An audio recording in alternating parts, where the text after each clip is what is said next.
अतिवृष्टीमुळे पिंपरी चिंचवड शहरात पूर स्थिती निर्माण झाली. 1880 नागरिकांचं सुरक्षित ठिकाणी स्थलांतर करण्यात आलंय. महापालिकेच्या निवारा केंद्रामध्ये स्थलांतरित करण्यात आलंय. पूरबाधित भागातील नागरिकांचं सुरक्षित ठिकाणी स्थलांतर करण्यात आलंय. हे दृश्य आपण पाहतोय. अतिवृष्टीमुळे पिंपरी चिंचवड शहरात पूर परिस्थिती निर्माण झाली आहे. तर ही परिस्थिती उद्भवल्यानंतर आज दुपारी 12 वाजेपर्यंत विविध बाधित भागातील तब्बल 1880 व्यक्तींचं रेस्क्यू करण्यात आलं. या संदर्भात ताजे अपडेट देण्यासाठी आपले प्रतिनिधी बालाजी पोद्दार आपल्यासोबत जोडले. बालाजी, आपण पाहतोय पुण्यामध्ये आज रेड अलर्ट जारी करण्यात आलेला आहे आणि दुसरीकडे दुपारी 12 पर्यंत तब्बल 1880 लोकांना सुरक्षित ठिकाणी हलवण्यात आल्याची माहिती आहे. पिंपरी चिंचवड मधला नेमका हा कुठला भाग आहे आणि सध्या या पुरासारखी जी परिस्थिती आहे त्यामध्ये काय ताजे अपडेट आहेत?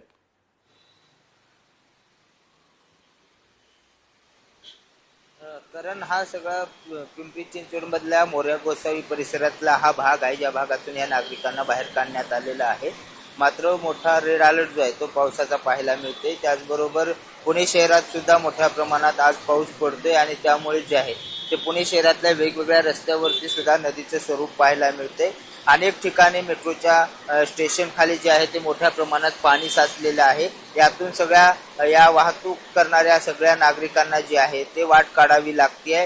त्यामुळे मोठ्या प्रमाणामध्ये पावसाचा जो परिणाम आहे तो आता जनजीवनावर होताना पाहायला मिळतोय. पुणे असेल, पिंपरी चिंचवड असेल, पुणे जिल्ह्याला जे आहे ते हवामान विभागाने दिलेला रेड अलर्ट आहे. त्यामुळे दक्षता घेण्याचं आवाहन करण्यात येते. मी आता जिथे उभा आहे ते शिवाजीनगर परिसर आहे. या परिसरामध्ये मोठ्या प्रमाणामध्ये पाणी साचलेलं आहे आणि याच पाण्यातून जे आहे ते सगळे नागरिक जे आहेत ते वाट काढत आपला प्रवास करतायत. अनेकांच्या टू व्हीलर गाड्या सुद्धा यामध्ये बंद पडताना पाहायला मिळत आहेत.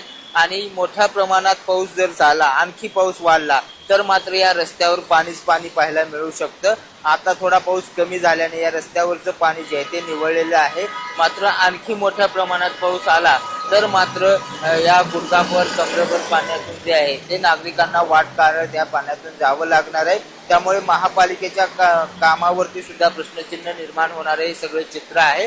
आणि शहरातल्या सखल भागामध्ये अशाच प्रकारचे सगळं पाणी जे आहे ते आपल्याला पाहायला मिळते. आणि त्यामुळे मोठ्या प्रमाणामध्ये आता महापालिकेने सुद्धा काम करणं गरजेचं आहे. कारण असाच जर रेड अलर्ट पुण्यात भेटला तर मात्र मोठ्या प्रमाणात पावसाचं पाणी जे आहे ते वेगवेगळ्या रस्त्यावर सुद्धा पाहायला मिळू शकते. करण नक्कीच बालाजी, खूप खूप धन्यवाद या महत्वपूर्ण अशा माहितीसाठी. लोकशाही मराठी ऐका, पहा, जागरूक रहा.